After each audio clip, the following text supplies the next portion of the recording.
এই যে বড় বউ, ওকে নিয়ে পীড়িত করলেই চলবে? এদিকে টেবিলের উপর যে এটো বাসনগুলো পড়ে রয়েছে সেগুলো মাজা কষা করবে কে? হ্যাঁ, কটা ঝি চাকর আছে? যাচ্ছি মা। চলো না দিদি, আমি তোমার সঙ্গে হাতে হাতে কাজ করি। ও বাবা, কি পীড়িত রে! দেখবো দেখবো কত কাজ করতে পারো। দেখি তোমার বাবা মা কি গয়না পরিয়ে শ্বশুর বাড়ি পাঠিয়েছে। গলার ওই দুটো সোনার না ইমিটেশন? আমার মা বাবা নেই, ছেলেবেলাতেই মারা গেছেন। আমি মামার কাছেই মানুষ।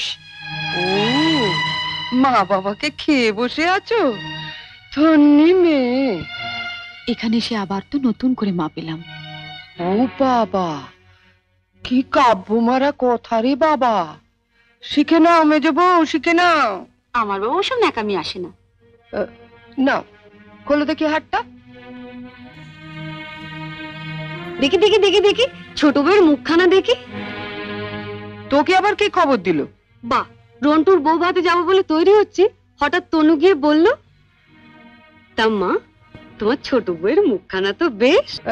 দেখ তো, ওর গলার হারটা সোনার না ইমিটেশন? আমার তো মনে হয় ইমিটেশন। মা দেখেছেন আমার বিয়ের হারটা এখনো কেমন চকচক করছে? এটা তো মনে হচ্ছে না, কেমন যেন মেয়ের মেরে। এটা আমার মায়ের গয়না, মা মারা যাবার সময় মামার হাতে দিয়ে গিয়েছিলেন। এই সুটকেসে আরো আছে। দেখি দেখি দেখি, সরো সরো সরো না, বাপের বাড়ি থেকে কি আনলে দেখি।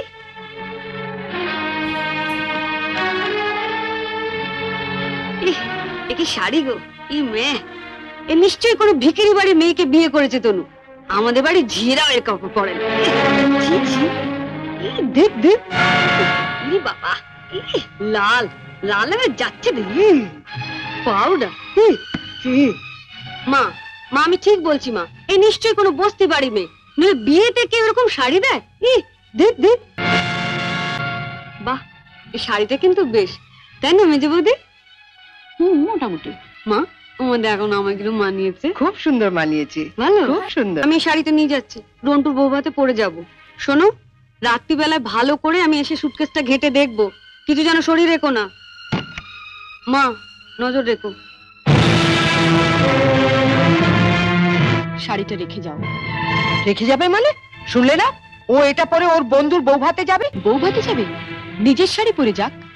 বড়লোক বাড়ির বউ ভিখিরি মেয়ের শাড়ি ধরে টানাটানি করছে কেন? ও মা, মেয়ের কি চোপা গো!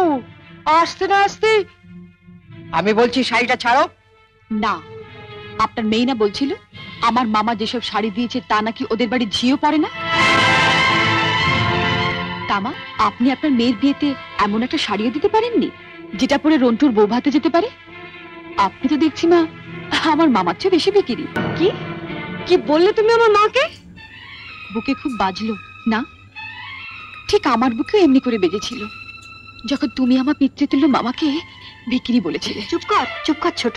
না, তুমি তো যত নষ্টের গোড়া। ও আসার সঙ্গে সঙ্গে 7 তাড়াতাড়ি কেন নিজের ঘরে নিয়ে এলে এবার বুঝতে পারছি। এর মধ্যে ওর কানে বিষ ঢেলে দিলে। দিদি কোথায় বিষ পাবে যে ঢালবে? আপনি আর আপনার মেয়ে তো বিষের জমিদারি নিয়ে রেখে দিয়েছেন। ছোট, শাড়িটা দিয়ে দে। না, আমার মামা খুব গরিব, বিয়েতে আমাকে ভালো শাড়ি না দিতে পারলেও এই শাড়িটা অনেক কষ্টে কিনে দিয়ে বলেছিলেন বাড়ির যিনি গুরুজন তার পায়ে দিয়ে প্রণাম করো। এ কি করলি হতভাগী?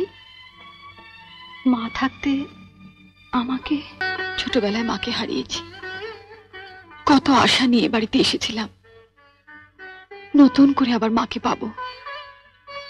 কিন্তু বড়দি, ওনার যা মূর্তি দেখলাম এ তো মায়ের মূর্তি নয়। শাড়ি দিয়ে প্রণাম করলে আমার মরা মায়ের হাতটা কষ্ট পাবে। শুনলে মেজে বৌদি, শুনলে? যত বড় মুখ না তত বড় কথা। ঠিক আছে, রন্টুর বৌভাত থেকে আসে, তারপর তোমার হচ্ছে। দাঁড়াও, যাবার আগে ছুঁড়ে ছুঁড়ে যে শাড়িগুলো ফেললে সেগুলো সুটকেসে তুলে দিয়ে যাও। তুমি বড়লোক বাড়ির বউ, তোমার বাড়িতে 10-20টা ঝি থাকতে পারে, কিন্তু এই বাড়িতে তো ঝি নেই, তাই কাজটা তোমাকেই করে যেতে হবে। কি হলো, তোলো। ছেড়ে দে ছোট।